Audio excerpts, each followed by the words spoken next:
Moi, je préfère annoncer que dénoncer. Ma priorité pour la transition, ce sont les petits gestes du quotidien.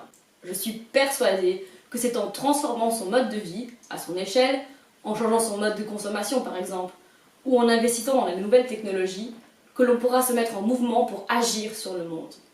Et certainement pas en restant les bras croisés, à s'offusquer et à critiquer sans jamais rien faire. Non, la transition passera d'abord par une responsabilisation. Chacun, de là où il est, peut faire quelque chose. Nous sommes tous acteurs de la transition. Mais non, la transition, c'est une autre manière de dire qu'on aspire à une transformation radicale de l'ensemble de la société. Ce qui compte aujourd'hui, c'est faire preuve de radicalité pour s'attaquer aux structures qui nous manipulent, qui nous aliènent, qui nous exploitent. Il faut sortir dans la rue collectivement, il faut mener des actions directes. Le transitionneur, il doit être ce grain de sable dans le système. Il doit être celui qui résiste malgré tout. Il doit être aussi celui qui dénonce les impasses d'un modèle de développement croissanciste.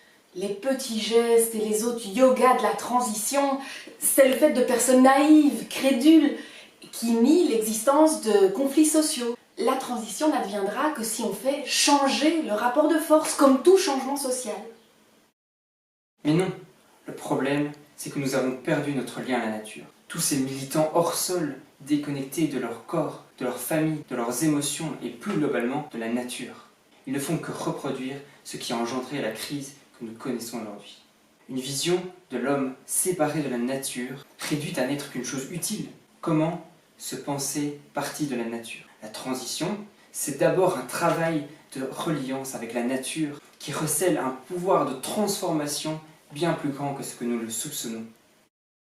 La transition, c'est avant tout créer un lien, participer, groupe d'achat en commun, services d'échange, animation dans les quartiers pour lutter contre l'individualisme. Il ne s'agit pas d'ajuster un ensemble d'actes écologiques pour prétendre à une éco-sainteté individuelle, mais il faut créer du lien social, de l'intelligence collective. Toutes ces guerres militantes, l'incapacité des acteurs à collaborer ensemble, ça ne fait que freiner la transition. Si chacun réclame de son coin la vérité, ça ne bougera pas. Ce qu'il faut, c'est collaborer, essayer de travailler ensemble pour changer les choses.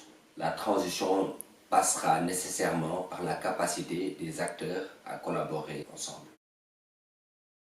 Non, la transition nous demande d'abord de nous changer nous-mêmes. La transition, c'est préparer la nouvelle ère, c'est se préparer au nouveau paradigme. Et pour cela, il faut se débarrasser de nos peurs. Il faut déconstruire nos croyances limitantes. Les racines du problème sont en nous.